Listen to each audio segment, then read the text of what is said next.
आपके साथ मैं नेहा बाथा, मेरे साथ मेरी सहयोगी मीनाक्षी कंवाल और श्वेता झा मौजूद है। देश और दुनिया की तमाम बड़ी खबरों पर हमारी नजर होगी, लेकिन शुरुआत सीधे तौर पर राजस्थान के साथ करेंगे, क्योंकि वहां पर बवंडर की स्थिति अभी तक बनी हुई है। यहां गहलोत अपने विधायकों को साथ लेकर राजभवन पहुंच चुके हैं। हालात देखकर यही लग रहा है कि यहां लंबी सियासी लड़ाई चलने वाली है। श्वेता,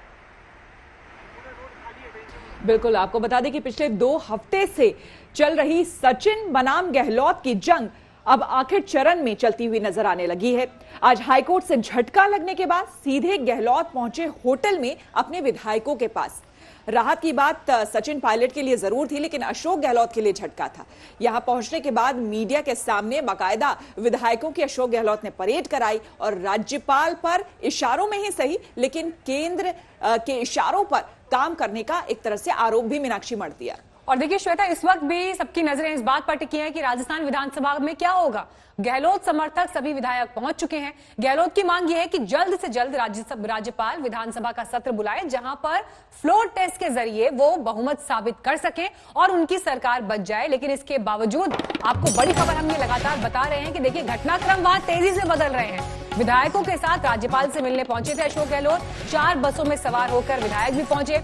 लेकिन अब बड़ी बात यह कि क्या विधायक जब अब फ्लोर टेस्ट से गुजरेंगे और सरकार को जब फ्लोर टेस्ट से गुजरना होगा, क्या अब उसी से फैसला होगा?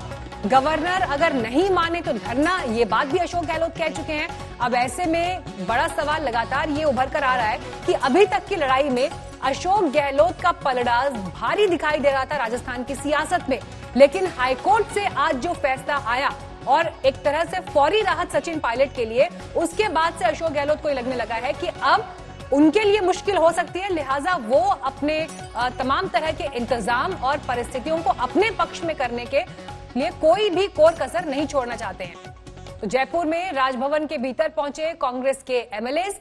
अब देखना यह होगा कि यहां से आगे क्या रहता है। समय मिलने के लिए मांगा था, 12:30 बजे का ये समय था, लेकिन अब राजभवन में कांग्रेस के विधायक भी पहुंच चुके हैं। अब ये देखना होगा कि राज्यपाल मिलते हैं तो क्या वहां पर होता है, क्या बात होती है। ग्राउंड से भी सीधा अपडेट हम लेंगे अपने संवाददाता से। शरद जुड़ गए हैं हमारे साथ। शरद, क्या अभी ताजा जानकारी वहां से मिल रही है? विधायक तो पहुंच रहे हैं, लेकिन राज्यपाल से मुलाकात होगी, क्या हो सकता है आगे? सबको इस बात का इंतजार है। मीनाक्षी, जो तस्वीरें हमने आज तक पर भेजी हैं उसे देखकर ऐसा लगता है कि सियासत में एक चेहरे पर कई चेहरे लगा लेते हैं लोग। देखिए कितना प्यार से कलराज मिश्र और अशोक गहलोत आपस में बैठ के बातें कर रहे हैं। कौन सोच सकता है कि अभी थोड़ी देर पहले इस तरह से हमला बोला होगा अशोक गहलोत ने और कहा, राज्यपाल पर पक्षपात का आरोप लगाया होगा और कहा होगा कि जनता राजभवन घेर सकती है। फिलहाल मैं कैमरामैन से कहूंगा कि इस तरह की तस्वीरों को दिखाते रहें। ये तस्वीर बहुत महत्वपूर्ण है। जनतंत्र में किस तरह से जो है पुलिस फोर्स है वो लगातार चारों तरफ लगी हुई है और संगीनों के साये में जो हमारे जनप्रतिनिधि हैं वो बातचीत कर रहे हैं राज्यपाल से। फिलहाल जो अंदर से सूचना आई है, जो तस्वीरें आई है, उसमें विधायकों को हॉल में बैठाया गया है, वो चाय नाश्ता कर रहे हैं, बिस्किट, और जो मुख्यमंत्री अशोक गहलोत हैं वो अकेले राज्यपाल से बातचीत कर रहे हैं, कलराज मिश्र से, और वो बातचीत में समझा रहे हैं कि क्यों जरूरी है हमारे लिए विधानसभा का सत्र बुलाना। लेकिन राजभवन के सूत्रों के अनुसार राज्यपाल ने यह भी कह दिया है कि जिस तरह से सुप्रीम कोर्ट में मामला पूरा चल रहा है, ऐसे में संवैधानिक संस्थाओं को आपस में टकराना नहीं चाहिए। अभी आपके पास वक्त है। ठीक है, लौटेंगे आपके पास शरद, क्योंकि तस्वीरें अपने आप में बहुत कुछ बयां कर रही हैं। ये वही राज्यपाल हैं कलराज मिश्र जिनके लिए थोड़ी देर पहले अशोक गहलोत ये कह रहे थे कि वो पक्षपात कर रहे हैं, वो खुद ही विधानसभा का सत्र नहीं बुलाना चाहते हैं। कलराज मिश्र हालांकि अब अशोक गहलोत से मिलते हुए, और कलराज मिश्र ने भी ये साफ किया था कि वो अकेले अशोक गहलोत से मिलना चाहते हैं, वो अपने साथ विधायकों को ना लाएं। लेकिन इस बीच विधायक भी अशोक गहलोत के साथ पहुंचे हैं, वो सभी राजभवन में ही बाहर इंतजार कर रहे हैं। लेकिन अंदर भीतर ये मुलाकात इस वक्त राज्यपाल कलराज मिश्र से अशोक गहलोत की। शरद, बहुत सारे सवाल यहाँ पर। पहला सवाल आपसे ये कि राज्यपाल पर आपने सीधे तौर पर निशाना साधा, उनकी निष्पक्षता पर सवाल उठाए, ये कहा कि वो केंद्र के इशारे पर काम कर रहे हैं और इसी वजह से वो फ्लोर टेस्ट और साथ ही विधानसभा का सत्र नहीं कराना चाहते हैं। इन तमाम बातों के बीच अब ये फोटो अपॉर्चुनिटी चल रही है वहां पर। आगे आने वाले वक्त में क्या हम धरने वाली परिस्थिति भी देख पाएंगे अगर राज्यपाल ये फैसला लेते हैं कि हाँ विधानसभा सत्र नहीं बुलाया जाएगा? देखिए नेहा, उन्होंने कहा है कि मैं दबाव डालने के लिए अपने विधायकों को लेकर साथ जा रहा हूँ। ये बात उन्होंने बोली है अशोक गहलोत ने। और अशोक गहलोत ये 10 दिन में चौथी बार राज्यपाल से मिलने के लिए पहुंचे हैं। अगर राज्यपाल इनकी बात नहीं मान रहे थे तो अब तक ये खामोश क्यों थे? अब बड़ी बात यह है कि जिस तरह से अशोक गहलोत ने 3 बार मुलाकात करने के बाद भी कुछ नहीं बोला, और अब जाकर जब हाईकोर्ट ने उनके पक्ष में फैसला नहीं दिया तो राज्यपाल पर इस तरह से सीधे सीधे हमला बोला है, तो कहीं ना कहीं अशोक गहलोत के लिए कहा जा सकता है कि उन्होंने अपॉर्चुनिस्टिक अप्रोच एक बार दिखाया है राज्यपाल के प्रति। कम से कम उनको अगर कल राज्यपाल ने मना किया था तो कल ही ये बात रखनी चाहिए था। उन्हें इंतजार करते रहे कि क्या पता हाईकोर्ट से हमें राहत मिल जाए तो राज्यपाल पर हमला बोलने की जरूरत ही नहीं पड़े। जब वो हाईकोर्ट से निराशा हाथ लगी है तो कहीं ना कहीं खींच इन्होंने राज्यपाल पर उतारा है। लेकिन कुल मिलाकर राज्यपाल ने जब एक बार कह दिया है तो मुझे लगता नहीं कि विधानसभा का सत्र इतनी जल्दी बुलाया जाएगा। कुल मिलाकर देखिए नेहा, अब जो भी फैसला होना है, अब ये फैसला सुप्रीम कोर्ट में ही होगा। सुप्रीम कोर्ट में जिस तरह से आज ही विधानसभा अध्यक्ष वकील और अशोक गहलोत वकील जो है वो जा रहे हैं, अंतरिम जो ऑर्डर हुआ है राजस्थान हाईकोर्ट के, उस ऑर्डर के खिलाफ। और इसके बाद कहा जा रहा है कांग्रेस सूत्रों के अनुसार कि जैसे ही राजभवन में मुलाकात खत्म होगी सीधे राज्यपाल की भूमिका को लेकर भी बिल्कुल, तो यहाँ पर जाएंगे हम। बिल्कुल, तो अपनी एक स्ट्रैटेजी शरत यहां पर वो भले ही बना रहे हैं, क्योंकि जैसा कि हम शुरू से ही कह रहे हैं कि अशोक गहलोत जो है राजनीतिज्ञ के साथ साथ रणनीतिज्ञ भी बहुत बड़े हैं यहां पर। तो देखना होगा कि आगे राज्यपाल की तरफ से क्या फैसला आता है, उसके बाद अगला कदम क्या होगा। लेकिन इस पूरे पिक्चर में एक चीज भी और साफ हो गई है कि अभी तक जो अशोक गहलोत दम भरते रहे हैं कि उनके पास संख्या बल पूरा है, कहीं ना कहीं वो खुद भी इस बात को लेकर संशय में है या चिंतित है कि ये जो टाइम बाई अब हो गया है सचिन पायलट के लिए, इस बीच इनके विधायक कहीं दूसरे खेमे में ना चले जाए। और ये हड़बड़ी कहीं ना कहीं यही चीज साबित करती है।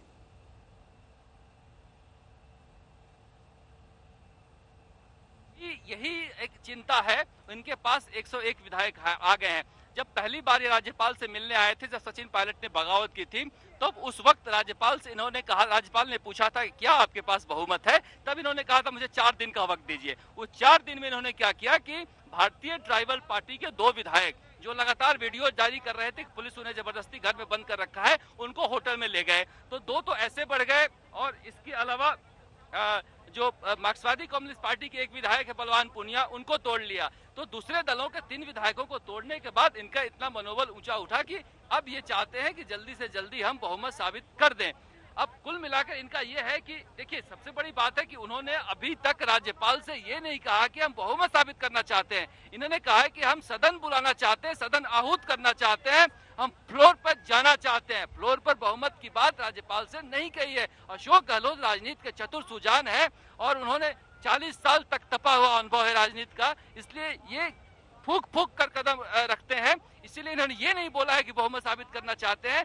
ये इनका एक माइंड गेम जो हम बार बार कह रहे हैं कि जैसे ही राज्यपाल इस बात पर एग्री हो जाएंगे कि सदन आहूत की जाती है, वैसे ही वहां पर जो बैठे हैं सचिन पायलट गुट के विधायक, उनके ऊपर एक मानसिक दबाव पड़ेगा और उनमें से कोई टूट के आ सकता है। इसीलिए इन्होंने कहा है कि हम सदन को आहूत करना चाहते हैं। बिल्कुल। और देखिए सर, जिस बात का जिक्र आप कर रहे थे कि किस तरह से अभी बहुमत को लेकर कोई स्पष्ट तौर पर बयान फ्लोर टेस्ट को लेकर अशोक गहलोत ने नहीं दिया, और ये 2 तस्वीरें उसकी तरफ इशारा कर रही हैं। एक तरफ हमने आपको दिखाया कैसे विधायक जो है वो एक जगह पर इकट्ठा है, पार्क जैसे एरिया में बैठे हुए हैं, तो दूसरी तरफ अशोक गहलोत मिल रहे हैं राज्यपाल से अकेले, विधायकों के साथ में ये मुलाकात नहीं हुई है। तो फ्लोर टेस्ट को लेकर उन्होंने स्पष्ट तौर पर अभी कुछ नहीं कहा। लेकिन आज का दिन पूरा सियासी गहमा गहमी से जुड़ा राजस्थान में पूरा बना रहा। आपको हम ये दिखाते हैं कि सुबह से लेकर अब तक राजस्थान में घटनाक्रम कितनी तेजी से बदला।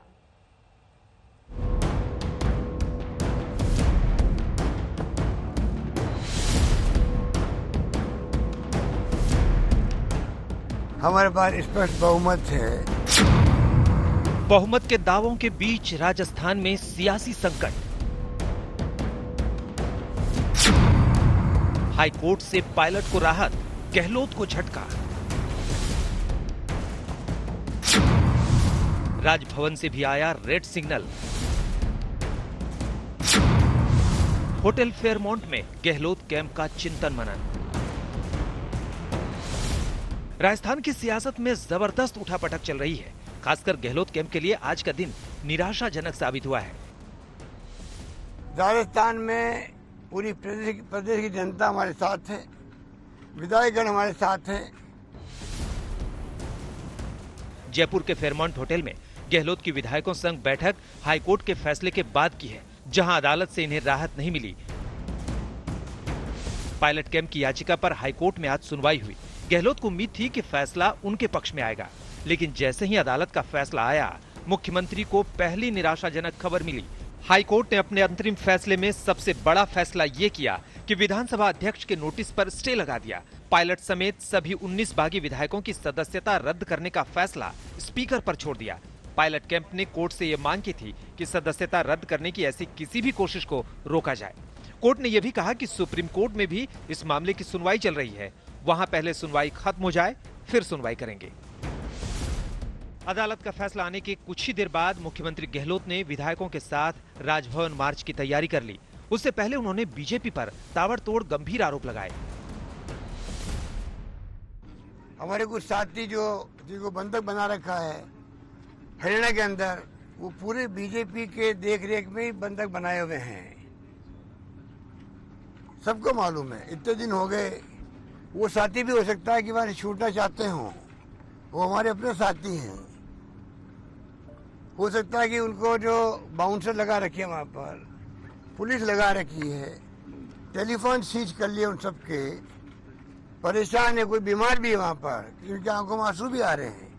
टेलीफोन करें हम लोगों को, छुड़ाओ हमें यहाँ से, ये स्थिति बन गई है। उसकी परवाह केंद्र सरकार को नहीं है क्या?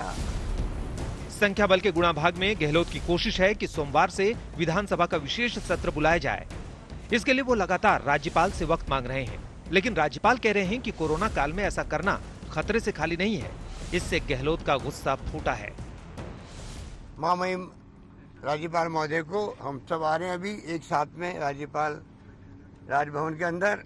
उन सबसे सामूहिक रिक्वेस्ट करेंगे कि आप दबाव में किसी के नहीं आए। आपका संवैधानिक पद है, शपथ ली हुई है, अपनी अंतरात्मा के आधार पर शपथ की जो भावना होती है उसका आधार बना के फैसला करें। वरना फिर हो सकता है कि पूरी प्रदेश की जनता अगर राजभवन को घेरने के लिए आ गई तो हमारी जिम्मेदारी नहीं होगी। ताजा सियासी संकट पर मुख्यमंत्री गहलोत ने अपने विधायकों के साथ होटल फेयरमाउंट में बैठक की, उनसे राय मशविरा की। एक के बाद एक झटके से गहलोत गुस्से में है। ये गुस्सा कुर्सी पर मंडराते संकट का है, लेकिन ये खेमा इतनी आसानी से हार मानने वाला नहीं है। लिहाजा आज के हाईकोर्ट के अंतरिम फैसले के खिलाफ राजस्थान सरकार और स्पीकर दोनों सुप्रीम कोर्ट जाएंगे। मौसमी सिंह के साथ शरद कुमार, जयपुर, आज तक।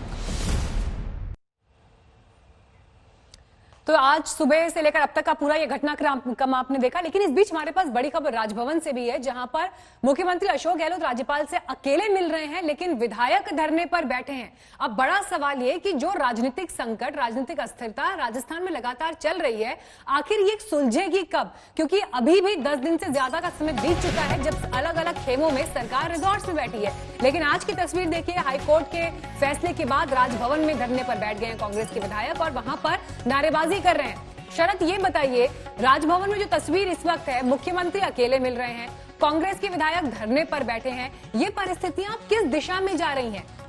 धरना तो चुनी हुई सरकार के लिहाज से कोई सॉल्यूशन, कोई हल नहीं है। देखिए, अंदर से लगातार ये तस्वीरें आ रही है, वी वांट जस्टिस, और जो कांग्रेस के विधायक हैं वो चिल्ला रहे हैं, नारेबाजी कर रहे हैं। इस तरह की आवाजें राजभवन से बाहर आ रही हैं। जैसा कि हम अंदेशा लगातार जता रहे थे कि राज्यपाल ने अपना मत बना लिया है कि फिलहाल हम विधानसभा का सत्र आहूत नहीं कर सकते हैं, और इसके लिए शो ऑफ स्ट्रेंथ होने जा रहा है राजभवन में, और यही हो रहा है। अंदर बैठे हैं कलराज मिश्र के साथ मुख्यमंत्री अशोक गहलोत और उनके बाकी के मंत्री और विधायक। बाहर नारेबाजी कर रहे हैं, वी वांट जस्टिस। फिलहाल वहां पर राजभवन के सुरक्षाकर्मी पहुंचे हैं और विधायकों मंत्रियों को समझा रहे हैं कि इस तरह से आप लोग नारेबाजी मत कीजिए, धरने पर मत बैठिए। मुख्यमंत्री अशोक गहलोत से भी रिक्वेस्ट की गई है कि जब बातचीत अंदर चल रही है तो इस तरह से कांग्रेस विधायकों और मंत्रियों का जो आचरण है वो शोभनीय नहीं है, लेकिन लगातार इस तरह से नारेबाजी गूंज रही है ये राजभवन के अंदर, वी वांट जस्टिस। कुल मिलाकर देखिए अशोक गहलोत के लिए अब करो या मरो का वक्त है। अशोक गहलोत के लिए वक्त है कि किसी भी तरह से होटल में बहुत ज्यादा दिन तक इंतजार हम नहीं करें और सदन के अंदर अपना बहुमत साबित करें। इसीलिए चाह रहे हैं कि सचिन गुट के विधायकों पर दबाव डालकर किसी तरह से एक बार विधानसभा का सत्र शुरू हो जाए तो उनमें से कुछ लोगों को बुलाया जाए, या नहीं भी आए तो अपने पास जो 101, 102 का आंकड़ा है उसके बदौलत सदन में बहुमत साबित कर 6 महीने तक आराम किया जाए। लेकिन कुल मिलाकर ये स्ट्रेटेजी जो है वो सफल नहीं हो पा रही है, क्योंकि सचिन पायलट ने भी भले ही वो जल्दीबाजी कर गए हो, विधायक उनके पास बहुत ज्यादा नहीं हो, लेकिन उनके पास केंद्र सरकार और बीजेपी की ताकत है। कांग्रेस इस बात को समझती है, इसीलिए इन्हें लगता नहीं है कि कहीं से ज्यादा राहत मिल पाएगी। इसीलिए कोशिश कर रहे हैं कि विधानसभा के जरिए राहत की उम्मीद की जाए और किसी तरह से विधानसभा का सत्र बुलाया जाए। लेकिन अभी राज्यपाल ने कोई भी कुछ कमिट नहीं किया है कि हम विधानसभा का सत्र बुलाएंगे या नहीं। जी बिल्कुल, तो मुश्किल की घड़ी इस वक्त अगर देखी जाए तो अशोक गहलोत के लिए यहां पर नजर आ रही है। लेकिन इस बीच लगातार शरद तस्वीरें हम राजभवन की दिखा रहे हैं। अंदर देखिए कुछ विधायक जो हैं वो अब वॉक भी कर रहे हैं, पहले धरने पर बैठे हुए से नजर आ रहे थे। लेकिन यहां पर शरद आपसे जानना चाहेंगे कि आगे अगर, क्योंकि पहले ही एक तरह से राज्यपाल जो है एक तरह से निर्देश दे चुके हैं, कह भी चुके हैं कि अभी ये संभव नहीं है विधानसभा का सत्र बुलाना, ऐसे में यहां पर कही जा रही थी बात राजभवन आने से पहले कि अगर यहां राज्यपाल नहीं बात मानते हैं तो विधायक बाहर आकर धरना प्रदर्शन करेंगे। लेकिन यहां तो अंदर ही धरने पर बैठे हुए हैं। इस तरह की तस्वीरें भी आप दिखा चुके हैं शरद। बिल्कुल, जैसा कि अंदेशा हम लोग जता रहे थे कि ऐसा कुछ हो सकता है और धरने पर बैठ सकते हैं विधायक, नारेबाजी हो सकती है, अंदर राज्यपाल का विरोध हो सकता है। ये ऐसा ही कुछ देखने को मिल रहा है। राजभवन के अंदर से जो तस्वीरें आ रही हैं वो बहुत ज्यादा लोकतंत्र के लिए सुखद नहीं है। जिस तरह से नारेबाजी कर रहे हैं विधायक, जिस तरह से वहां हंगामा कर रहे हैं, निश्चित रूप से राज्यपाल कलराज मिश्र पर एक दबाव डालने की कोशिश की जा रही है और इसी वजह से यहाँ पर इस तरह से हंगामा हो रहा है। कुल मिलाकर ये कोशिश है अशोक गहलोत की कि किसी भी तरह से जल्दी राजस्थान विधानसभा का सत्र बुलाया जाए, लेकिन ऐसा लगता नहीं कि कलराज मिश्रा इस मूड में है।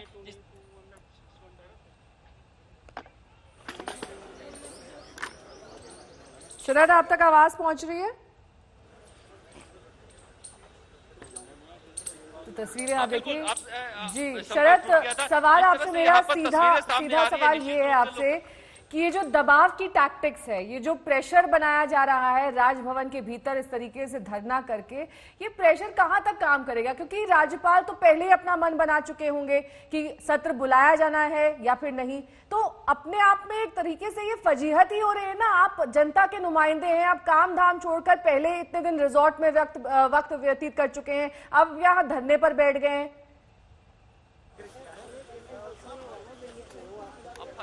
बचा क्या है? जिस तरह से कांग्रेस चौराहे पे खड़ी है, अब एक पार्टी का एक हिस्सा मानेसर बैठा है और दूसरा हिस्सा यहाँ पर बैठा है, तो फजीहत तो आप सही कर रही है पूरी हो गई। जो बाकी सही फजीहत है वो यहाँ पर हो रही है, क्योंकि आप सीधे अशोक गहलोत संवैधानिक संस्थाओं से टकराने की कोशिश कर रहे हैं, अपना खींच जो है संवैधानिक संस्थाओं पर उतार रहे हैं। घर इनका टूटा है, बगावत इनके पार्टी के अंदर हुई है और चाह रहे हैं कि हाईकोर्ट, सुप्रीम कोर्ट और राज्यपाल के जरिए उनके सिर पर ठीकरा फोड़ा जाए। यही वजह है कि इस तरह से वो गुस्से में हैं। उनके गुस्से की एक बड़ी वजह यही मानी जा रही है और इसी का परिणाम है कि यहाँ पर जो है विधायक जो है और मंत्री जो है नारेबाजी कर रहे हैं राजभवन के अंदर और लगातार वो कह रहे हैं कि राज्यपाल सदन को आहूत करे, राज्यपाल सदन को बुलाएं और सदन में फैसला होना चाहिए। शरद, एक बात और बताइए, अगर मैं आपको थोड़ा सा लीगल पहलू की तरफ लेके चलूं, कानूनी पहलू की तरफ, तो मदन दिलावर की याचिका को कोर्ट ने स्वीकार किया है और बीएसपी के 6 विधायकों के कांग्रेस में विलय को हाईकोर्ट में उन्होंने चुनौती दी है, जिस याचिका को स्वीकार कर लिया गया है और सोमवार तक इस पर फैसला भी आएगा। ये कितनी बड़ी मुश्किल पैदा कर सकता है मौजूदा परिस्थिति में अशोक गहलोत के लिए? देखिए, अशोक गहलोत के लिए वक्त कम है। सबसे बड़ी समस्या अशोक गहलोत के साथ यह है कि उनके पास वक्त कम है और सुप्रीम कोर्ट का फैसला आने का वो इंतजार नहीं कर सकते हैं। सुप्रीम कोर्ट लगातार जो है वो कह रहा है कि ये संवैधानिक पहलू है, इस पर खंडपीठ का गठन हो सकता है, उस पर चर्चा हो सकती है। ऐसे में अगर इस तरह से वक्त लगेगा तो लंबा वक्त लगेगा और राजस्थान हाईकोर्ट ने भी कह दिया कि पहले एक बार सुप्रीम कोर्ट में सुनवाई हो जाए, उसके बाद हम यहाँ पर तय करेंगे कि सुनवाई कैसे हो। यानी कि काफी लंबा वक्त लग सकता है और यही वक्त की कमी अशोक गहलोत के पास है।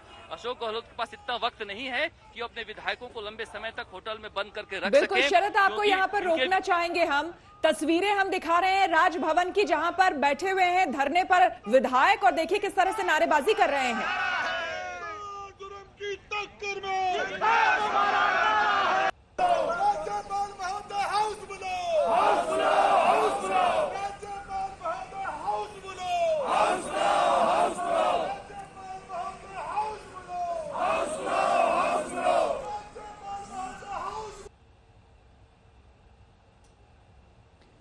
हाउस बुलाए जाने की मांग कर रहे हैं बार बार ये विधायक। और आपको हम बता दें, ये जो तस्वीरें आपको हम दिखा रहे हैं राजभवन के अंदर की तस्वीरें हैं, उस पार्क की तस्वीरें हैं जहां पर कांग्रेस के सभी विधायकों को बिठाया गया है अंदर, यानी कि राजभवन के अंदर। कलराज मिश्र राज्यपाल और साथ ही साथ उनके साथ अशोक गहलोत इस वक्त मीटिंग कर रहे हैं, मुलाकात कर रहे हैं। लगातार अशोक गहलोत, जाहिर सी बात है, इस वक्त उन्हें कन्विंस करने की कोशिश कर रहे होंगे कि वो सत्र बुलाए जाने के लिए कहें, आहूत करने के लिए वो कहें। इसी में कम से कम अशोक गहलोत अपनी भलाई यहां पर देख रहे हैं। लेकिन ये जो टाइम बाई हुआ है सचिन पायलट के लिए भले ही बढ़िया है, लेकिन ये जो तस्वीरें भी अपने आप में देखिए, जिस तरह से ये तमाम विधायक यहां पर बैठ गए हैं धरने में और राजभवन के अंदर जो नारेबाजी हो रही है, राजनीति के इतिहास में पहली बार इस तरह का दृश्य आपको देखने को मिल रहा होगा। अपने आप में इस तरह का दृश्य जो है ये अजीब विडंबना भी है और ये बड़ी अजीब सी स्थिति है कि इस तरह के दृश्य को देखना भी पड़ रहा है कि जब राज्यपाल के निर्देश को भी, यहां तक कि हाईकोर्ट के भी निर्देश के बाद इंतजार नहीं कर सके जो चुनी हुई सरकार है, और यहां पर पहुंचकर देखिए अशोक गहलोत यहां पर नजर आ रहे थे। बाबा साहब अमर रहे, डॉक्टर भीमराव अंबेडकर अमर रहे, आपका संविधान जिंदाबाद, जिंदाबाद, जिंदाबाद, आपका संविधान जिंदाबाद, जिंदाबाद, जिंदाबाद।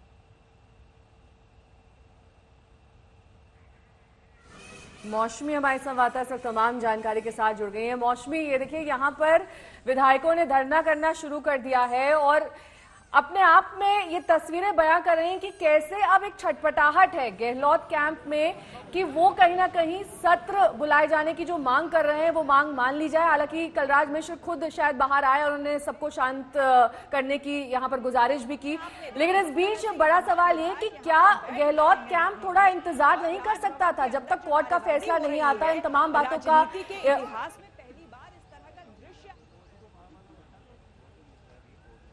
इंतजार कैसे करता, आप देखिए कि गहलोत को भी, अशोक गहलोत साहब को और उनके कैंप को ये लग रहा है कि पानी सर से लगातार ऊपर बह रहा है और समय बहुत कम है। कहीं ना कहीं ये जिस तरह से अशोक गहलोत ने कहा है कि उनके पास बहुमत है, उनको भी पता है कि ज़मीनी हकीकत क्या है और किस तरह से विधायक जो है उन पर कितना विश्वास वो कर सकते हैं, क्योंकि कई ऐसे हैं जो पायलट खेमे के हैं। तो बहरहाल आप देखिए गवर्नर हाउस के बाहर हम खड़े हैं, भीतर वहाँ मैदान में धरना बैठ जो है लगातार तमाम विधायक एक संदेश देने की कोशिश कर रहे हैं। गवर्नर साहब जैसे स्कूल के हेडमास्टर की तरह बाहर आते हैं, उनको शांत करने की कोशिश करते हैं। बता दें आपको कि कलराज मिश्र भी खुद एक मंझे हुए राजनीतिज्ञ है, मंझे हुए राजनेता है और लंबी पारी उन्होंने उत्तर प्रदेश की सियासी 3 में एक बार फिर से आपका स्वागत है। मेरे साथ मेरी दोनों सहयोगी नेहा बाथम और मीनाक्षी कटवाल मौजूद है। अब हम इस हिस्से में बुलेटिन के बात करेंगे। सबसे पहली खबर उत्तर प्रदेश की कानून व्यवस्था से जुड़ी हुई। जी हां, कानपुर में एक लैब असिस्टेंट के अपहरण और हत्या के बाद नेहा बवाल मच गया है और कानून व्यवस्था पर एक बार फिर से सवाल उठ गया। बिल्कुल, और इस शख्स के परिवार वालों से मैंने बात की, तब ये मालूम चला कि किस तरीके से जगह जगह पुलिस प्रशासन सुस्त और लचर नजर आया। यही वजह थी कि एक परिवार के बेटे को अपनी जान से हाथ धोना पड़ा। उसी के जानने वालों ने अपहरण किया था। 30 लाख की फिरौती की मांग की गई थी, फिरौती भी दे दी गई। ये रकम वापस भी नहीं मिली है अब तक और लाश भी परिवार वालों के सुपुर्द नहीं की गई। मीनाक्षी, देखिए नया, जिस बात का जिक्र आपने किया, उस इंटरव्यू में परिवार की नाराजगी साफ तौर पर दिखाई दे रही थी। उन्हें ऐसा लग रहा था कि उनके साथ धोखा हुआ है। जिस पुलिस ने ये जिम्मेदारी ली है कि वो उनको सुरक्षा देंगे, कानून का पालन होगा, वो पुलिस ये कह रही है कि उनका ऑपरेशन कामयाब नहीं हुआ। प्रेस कॉन्फ्रेंस में ये कहा गया कि ऑपरेशन कामयाब नहीं हुआ और इसलिए इस शख्स को बचाया नहीं जा सका। लेकिन बड़े सवालों के जवाब यूपी की पुलिस को देने पड़ेंगे, क्योंकि ऐसी ही घटना कुछ दिन पहले पत्रकार विक्रम जोशी की मौत के समय में होती है। उसके बाद दूसरी घटना ये सामने आती है जहां पर आम लोगों को सरेआम निशाना बनाया जाता है और बेखौफ अपराधी गोली मारकर फरार हो जाते हैं।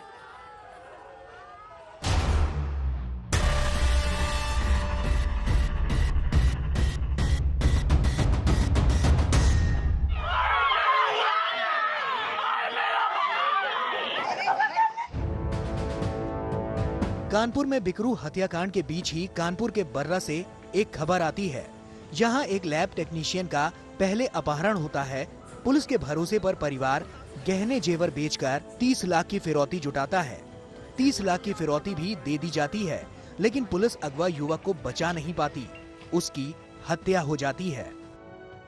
पुलिस प्रशासन को दिखाएंगे कि क्या चीज होती है आम जनता जिसके साथ धोखा करते हैं। वो 1 महीने तक सोती रही पुलिस, है आप लोगों सब एक साथ में क्यों नहीं आई? जूम है ना, क्यों नहीं आई? एक साथ में आ जाती तो मेरे भाई के साथ इतना बड़ा ना होता। कहाँ रखा मेरे भाई को? दिखाया जाए हमको, दे दिया, हमें बड़ा भरोसा था। जिसे आप सुन रहे थे वो पीड़ित की बहन है, जो पुलिस को भाई की मौत का जिम्मेदार बता रही है। पुलिस क्या करती रही? 15 बार कॉल आती रही, क्यों नहीं ट्रेस किया? क्या सोचती रही? इस लैब में संजीत यादव काम करता था। पुलिस के मुताबिक अपहरण की साजिश में संजीत के ही कुछ दोस्त शामिल थे। पुलिस ने कुछ आरोपियों को गिरफ्तार कर मीडिया के सामने पेश किया। 2 आरोपी महिलाओं में से भी एक को पुलिस ने गिरफ्तार कर लिया। जब इस व्यक्ति की हत्या कर दी गई, उसके पश्चात 29 तारीख को पहली बार इन लोगों ने इनके परिजनों से फिरौती की मांग की। अभी वर्तमान में जिस जगह पर इन लोगों ने डेड बॉडी को फेंकना बताया है, वहाँ पर हमारी फ्लड कंपनी पीएसी की लगी भी है, गोताखोर लगे हुए हैं और ये प्रयास कर रहे हैं कि उस डेड बॉडी को हम लोग बरामद कर लें।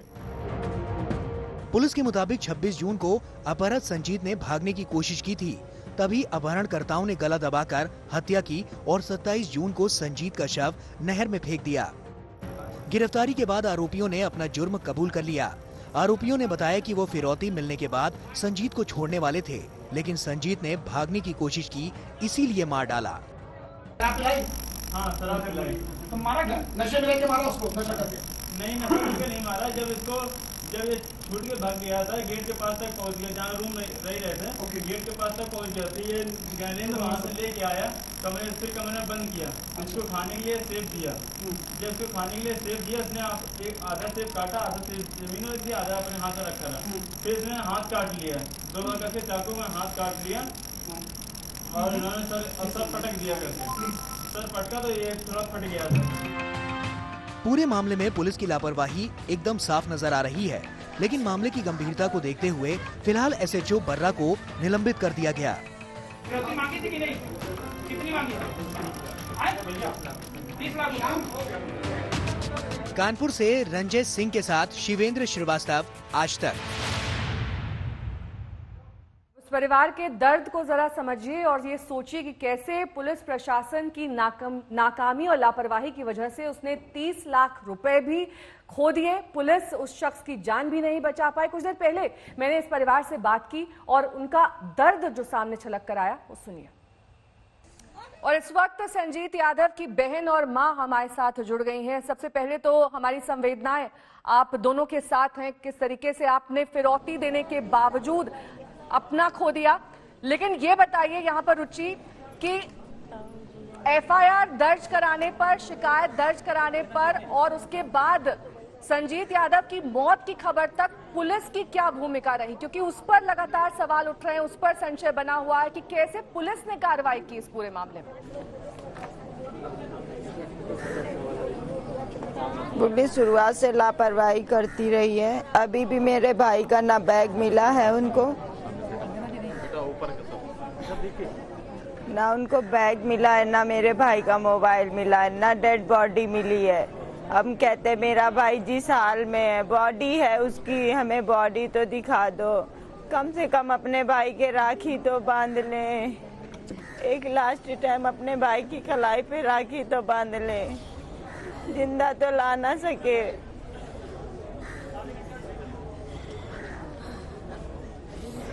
रुचि, जब 30 लाख की फिरौती की डिमांड की गई तब पुलिस ने आपसे या फिर आपके परिवार से क्या कहा कि फिरौती दे दीजिए, उसी दौरान हम इन आरोपियों को गिरफ्तार करेंगे? किस तरीके से ये पूरा घटनाक्रम हुआ? जी, पहले रंजीत राय सर ने कहा, फिर मैं साउथ मैडम के पास गई थी, पहले भी गई थी, और जिस दिन फिरौती जानी थी उसके एक दिन पहले मैं गई थी। मैम ने कहा था जाइए आप व्यवस्था करिए, जाके पैसा भी आपका नहीं जाएगा, बच्चा हाथ लग जाएगा, पैसे तो आ ही जाएंगे। उन्हीं के कहने पर हमने फिरौती की रकम दी थी। तो लापरवाही हुई, जब आपने रकम भी दे दी, आपके भाई की मौत की खबर आई, आपको क्या लगा? कहीं ना कहीं पुलिस की लापरवाही की वजह से आपके भाई की जान चली गई, उसे बचाया जा सकता था, वक्त पर एक्शन लिया जाता तो? जी, पुलिस की लापरवाही रही। मैं सबके पास गई, आईडीजी, डीआईजी सबके संज्ञान में था, लेकिन सब ने लापरवाही की। मैं सबके ऑफिस गई, किसी ने मेरे मामले को, मेरी भाई की जान को किसी ने शीघ्रता से नहीं ली। उनके सब लोगों के लिए छोटी सी बात थी, मेरे माँ बाप का एक लौता सहारा था, उन सब लोगों के लिए एक छोटी सी बात थी। इस परिवार के दर्द के बाद अब बात करेंगे देश के अन्य राज्यों में जो दर्द महसूस किया जा रहा है बाढ़ की वजह से, क्योंकि भारी बारिश और बाढ़ से कई जगहों पर लोग इस कदर प्रभावित हो रहे हैं कि वहां पर घर बार और अपना सब कुछ छोड़कर उन्हें आगे विस्थापित होने को मजबूर होना पड़ा है। मीनाक्षी, बिहार के गोपालगंज, सीतामढ़ी, पूर्वी चंपारण समेत कई जिलों में बाढ़ का कहर है। यूपी के श्रावस्ती में राप्ती नदी रौद्र रूप दिखा रही है, और परेशानी इस वजह से भी है क्योंकि नेपाल से जो पानी छोड़ा गया है वो राप्ती नदी में सैलाब ले आया है। श्वेता, और ये सैलाब न सिर्फ बिहार और उत्तर प्रदेश में बल्कि मध्य प्रदेश में भी देखने को मिल रहा है। मध्य प्रदेश में बारिश की वजह से बरसाती नदियों में तेज धारा बह रही है और यही तेज धार जिंदगी पर बनाई।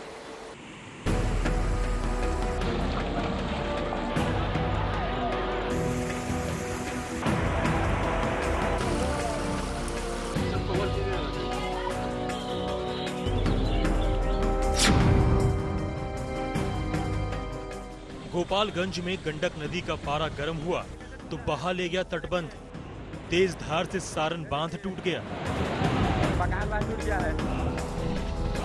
बरौली के सिकटिया गांव के समीप रिंग बांध टूट गया, देखते देखते 40 गांव बाढ़ की चपेट में आ गए।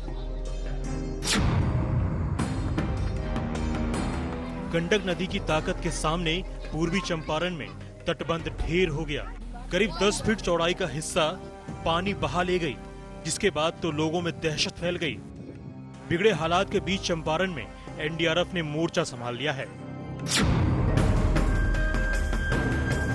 कुदरत का रौद्र रूप सीतामढ़ी में जानलेवा साबित हुआ। पिपराही और तिरयानी में हुए हादसे में 8 घंटे में ही 5 लोगों की मौत हो गई। यूपी के श्रावस्ती में 3 दिनों से रुक रुक कर बारिश हो रही है। उधर नेपाल से पानी छोड़ा गया तो राप्ती नदी का बाहुबल बढ़ गया। इसी ताकत के जोर पर दर्जनों गांवों का संपर्क मुख्य मार्ग से टूट गया। जान दांव पर लगाकर लोग रास्ता पार कर रहे हैं। मध्य प्रदेश के सीहोर में बीच बाजार नदी बहने लगी। देखिए ये शख्स अपनी बाइक बचाने के लिए कितनी मशक्कत कर रहा है, लेकिन तेज धार बाइक को बहाने को आमादा थी। वहीं छिंदवाड़ा में पिकनिक मनाना 2 लड़कियों के लिए महंगा पड़ गया। सेल्फी के शौक में नदी के धार के बीच फंस गई दोनों लड़कियां। उन्हें बचाने के लिए स्थानीय लोगों ने पूरी ताकत झोंक दी। ये सिलसिला काफी देर तक चलता रहा। आखिरकार उन्हें किसी तरह बचाया जा सका।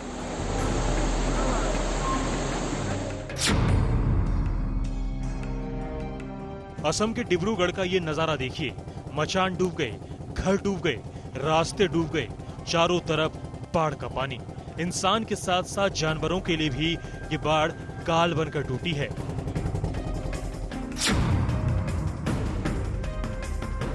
तेलंगाना के विकाराबाद में हालात बदतर हो रहे हैं। जिन रास्तों पर कभी गाड़ियां, वहां अब बाढ़ का पानी दौड़ने लगा है। रास्ते पर सैलाब ने कब्जा कर लिया है। कच्चे मकानों में पानी घुस गया, आंगन में पानी, गली में पानी, नाली में पानी, चारों तरफ सिर्फ पानी ही पानी। कुदरत की ये तबाही वैसे कोई पहली बार नहीं है। हर साल इन जगहों पर बारिश और बाढ़ का कहर टूटता है, लेकिन हालात नहीं सुधरते। सरकार कोई ठोस कदम नहीं उठाती। फिलहाल तो लोगों को राहत देने की सख्त जरूरत है। गोपालगंज से सुनील तिवारी, पूर्वी चंपारण से सुजीत झा, सीहोर से नावे जाफरी के साथ आज तक ब्यूरो। बाढ़ और बारिश का दंश बिहार के लोग कई तरह से झेल रहे हैं। एक तरफ जान बचाने की जद्दोजहद, दूसरी तरफ बाढ़ के अटैक से कहीं पर रास्ते टूट रहे हैं, तो कहीं पुल, तो कहीं तटबंध। गोपालगंज में सारण बांध को बाढ़ बहा ले गया। नेहा, बिल्कुल, और लगातार हम आपको तस्वीरें दिखा रहे हैं ताकि आप जमीनी हकीकत से वाकिफ हो सकें। हम बहुत बड़े बड़े दावे करते हैं, कहा जाता है प्रशासन की ओर से कि हमने तमाम इंतजाम कर लिए हैं, तटबंध बना दिए गए हैं, लेकिन अगर इंतजामों के बावजूद ये हाल है लोगों का, तो वाकई सरकार और प्रशासन पर सवाल उठने लाजमी है।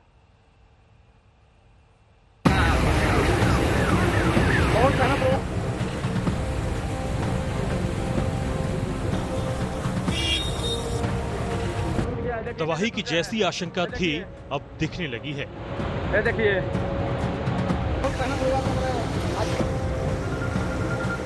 जिस बर्बादी का डर था वही हो रहा है। टूट गया है, देखिए कैसे टूट रहा है। ये देखिए, ये देखिए, मकान बांध टूट गया है। अपना अपना सामान शिफ्ट कीजिए, टूट गया मकान बांध। ये बिहार के गोपालगंज जिले का सारण बांध है। जब तक ये सही सलामत था, तब तक पूरा गांव गुलजार था, लेकिन जैसे ही मजबूत माने जाने वाला तटबंध बेदम हुआ, इसके आसपास के पूरे इलाके पर मानो आफत टूट पड़ी हो।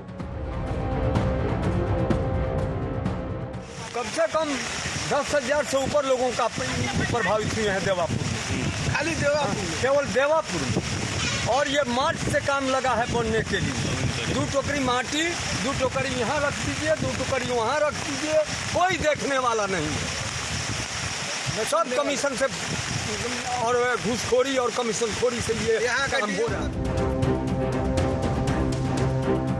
गंडक नदी पर सारण बांध बनाया गया है, लेकिन सैलाब का दबाव ये तटबंध नहीं झेल पाया। गोपालगंज में 2 जगहों पर यह बांध टूट गया है। माझा और बरौली के देवापुर में लहरों ने इसे बेदम कर दिया। अब सिर्फ तबाही ही तबाही दिख रही है। पूरा इलाका जलमग्न हो गया है। आधी रात को बांध टूटने के बाद से ही लोग दहशत में हैं। टूट गया है, देखिए कैसे टूट रहा है। ये देखिए, ये देखिए, मकान बांध टूट गया है। अपना अपना सामान शिफ्ट कीजिए, टूट गया मकान बांध।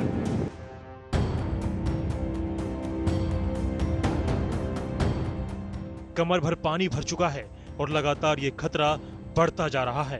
डरे सहमे ग्रामीण अब सुरक्षित जगह पर पलायन करने लगे हैं।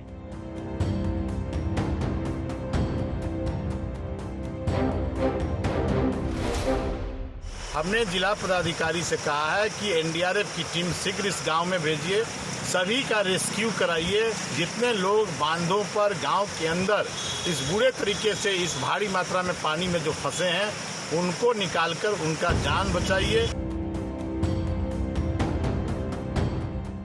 हालात ये हैं कि कई गांव इस बाढ़ से घिर चुके हैं। इससे 10,000 से ज्यादा की आबादी प्रभावित हुई है। गोपालगंज में गंडक नदी पर जो संकट मंडराया है, वैसी ही आफत इसी नदी पर मोतिहारी जिले में भी दिखी। संग्रामपुर प्रखंड में गंडक पर बना बांध टूट गया। 10 फीट की चौड़ाई में ये बांध बह गया है। बांध के टूटने से आसपास के इलाके जलमग्न होने लगे हैं।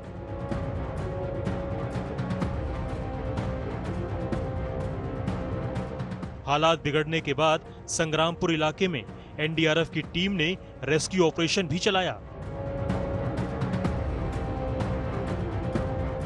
समस्तीपुर का यह हाल देखिए। रेलवे पुल के नीचे लगातार बढ़ते जलस्तर से खतरा गहराने लगा है। हायाघाट स्टेशन के करीब कोसी नदी का खतरा बढ़ता जा रहा है।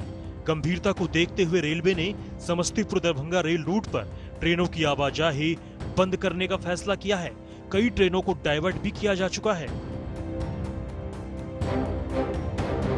दरभंगा में भी हालात बेहद गंभीर हैं। वहां कई गांवों में बागमती नदी का कहर टूटा है। बाढ़ का पानी स्कूल और सड़कों पर राज कर रहा है। मुख्य सड़कें जलमग्न हो चुकी हैं। रेलवे पुल के नीचे पटरियों के काफी करीब तक पानी भर गया है।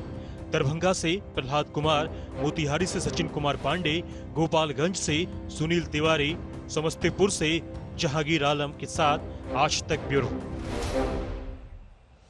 और इस वक्त हमारे पास बड़ी खबर आ रही है। एक्टर सुशांत सिंह राजपूत के मौत के मामले में, सुसाइड मामले में मुंबई पुलिस के समन का कंगना रनौत ने जवाब दिया है। उन्होंने ये कहा है कि महामारी की वजह से उनका मुंबई आना मुमकिन नहीं है। पुलिस से उन्होंने कहा कि किसी पुलिस अधिकारी को मनाली भेजकर उनका बयान दर्ज कर लिया जाए। आपने देखा होगा कि बीते दिनों लगातार कंगना रनौत अलग अलग वीडियोस के जरिए, स्टेटमेंट्स के जरिए इस बात को उठा रही थी कि सुशांत सिंह राजपूत केस की जांच जो है वो एक निष्पक्ष जांच इस मामले की हो और इस लिहाज से भी जांच हो कि किन वजहों ने सुशांत को उकसाया सुसाइड करने के लिए। लेकिन पुलिस ने जब उन्हें समन भेजा सवाल जवाब के लिए तो उनका ये कहना है कि मुंबई वो अभी नहीं आ सकती, लिहाजा मनाली में अगर किसी को भेजकर पूछताछ हो पाए तो बेहतर है। कंगना रनौत सुशांत सिंह राजपूत मामले में काफी मुखर रही हैं।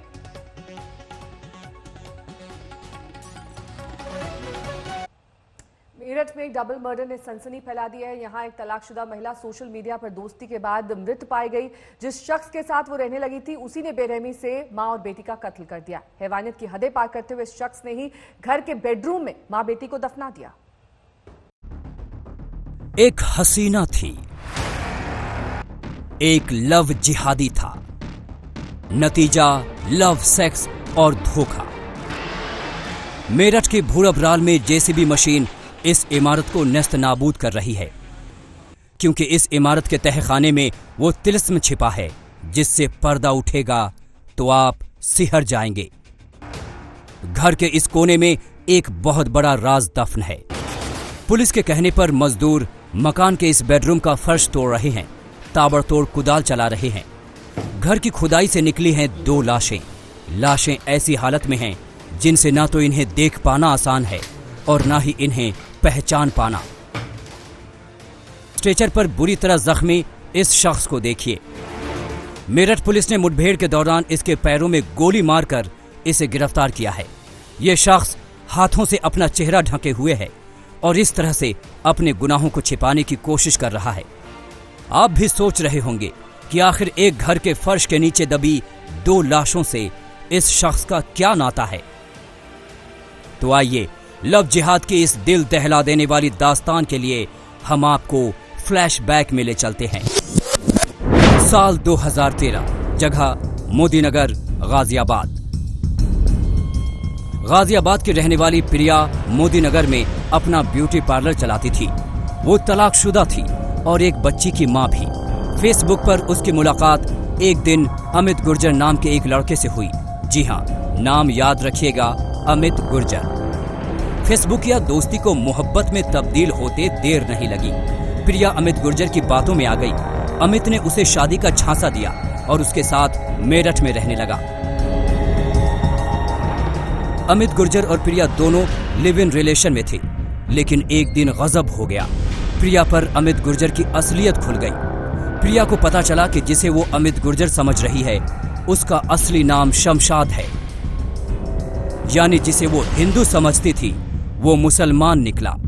उसकी फेसबुक आईडी फेक थी, उसकी मोहब्बत एक फरेब थी। प्रतापपुर के भूलबराल गांव में शमशाद नामक व्यक्ति ने अपने साथ बतौर पत्नी रह रही एक महिला प्रिया और उसकी बेटी की हत्या करके घर में ही एक फर्श के नीचे उसको दबा दिया था। प्रिया के पैरों के नीचे से जमीन खिसक चुकी थी। वो लव जिहाद का शिकार हो गई थी। तब उसे ये भी पता नहीं था कि शमशाद की असलियत जानने के बाद उसकी अपनी जान पर भी बड़ा संकट आ जाएगा। उस्मान चौधरी, मेरठ, आज तक।